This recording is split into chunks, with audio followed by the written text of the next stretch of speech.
Blue John Canyon incident.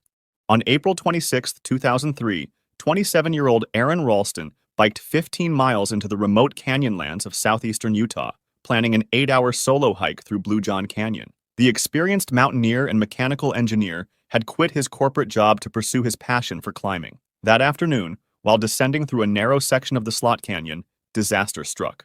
As Ralston climbed down from a suspended boulder, it suddenly shifted, first smashing his left hand and then crushing his right hand and wrist against the canyon wall. The 800-pound chalkstone had him completely pinned 100 feet below the desert surface and 20 miles from the nearest paved road. Ralston had broken his own first rule of solo hiking by not telling anyone where he was going. With only 350 milliliters of water and 2 burritos, he knew rescue was unlikely. For 3 days, he tried everything to free himself. He attempted to chip away at the boulder with his dull multi-tool knife, but barely made a scratch. He rigged a pulley system with his climbing rope, but couldn't budge the massive rock. As his water ran out, he was forced to drink his own urine. On the 4th day, convinced he would die, Ralston carved his name, birth date, and presumed date of death into the canyon wall. He videotaped goodbye messages to his family, preparing for the end. But on the 5th day, something changed. Ralston had a vivid hallucination of himself playing with a future child while missing part of his right arm.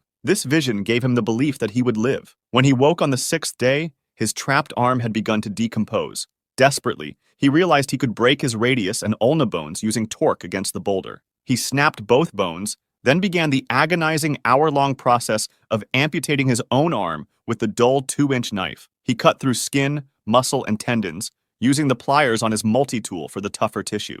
Using tubing from his camelback as a tourniquet, he carefully managed the bleeding. Once free, Ralston's ordeal was far from over. He rappelled down a 65-foot wall with one arm, then hiked 7 miles toward his truck. After walking for hours, he encountered a Dutch family on vacation who gave him water and alerted authorities. A helicopter picked him up just 4 hours after his self-amputation.